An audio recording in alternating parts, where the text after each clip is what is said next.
তো depression, depression কি আমি জানতাম না, তোমরাও জানো না। কিন্তু আজকালকার 5-6 বছরের ছেলেমেয়েরা যেভাবে ডিপ্রেশন দেখাচ্ছে, তাদের দেখে আমি ডিপ্রেশনে চলে যাবো। তাদের ডিপ্রেশনটা কি? তাদের সাথে যে রান্নাবাটি খেলতো সে আজকে অন্যকারোর সাথে লুকোচুরি খেলছে বলে সে আজকে ডিপ্রেশনে আছে। তুই বলেই দে ভাই, তুই ওদের দেখে জেলাস ফিল করেছিস।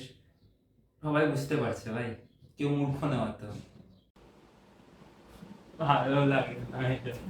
এটা হচ্ছে ওর কিছুদিন আগে একটা কাণ্ড হয়েছে, ঠিক আছে? ও কিন্তু বলবে না কিন্তু, তাই তোমরাই দেখে নাও কি কাণ্ড হয়েছে, কিন্তু ও যেন না জানতে পারে, ঠিক আছে? পাকা? চলো দেখো। খাবারটা বেড়ে দিয়েছি, খেতে আয়।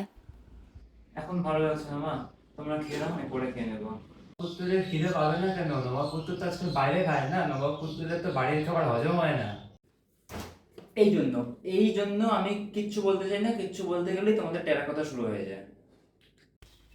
সারাক্ষণ শুয়ে বসে থাকলে কথা বলার মতো টপিক থাকবে বলে তো আমার মনে হয় না বাবা। তো ইয়ার্কি মারা মেরে দিক, মা বাবাই তো হয় না, কিছু তো বলা যাবে না তাদের উপরে। কিন্তু আফসোস একটা বিষয়, ওরা কোনোদিনও এটা বুঝতে চায়নি আমি কি চাই। এই যে আমি যে গল্প বানিয়ে ভিডিও দিচ্ছি, এটা ওরা কোনোদিন জিজ্ঞাসা করতে চায়নি। ওরা আর যদি ওরা করতে দেখে এসে, ওদের শুধু একটাই কথা যে এসব ভিডিও বানিয়ে কি হবে, একটা সরকারি চাকরি না পেলে লোকে তো ছিচি করবে, তাই না? কি যে বক বক করলো এতক্ষণ ধরে, আমি বুঝলাম না, তো আপনারা কি বুঝবেন? দাঁড়া বাবা, তোকে একটা প্যারাসিটামল দিই।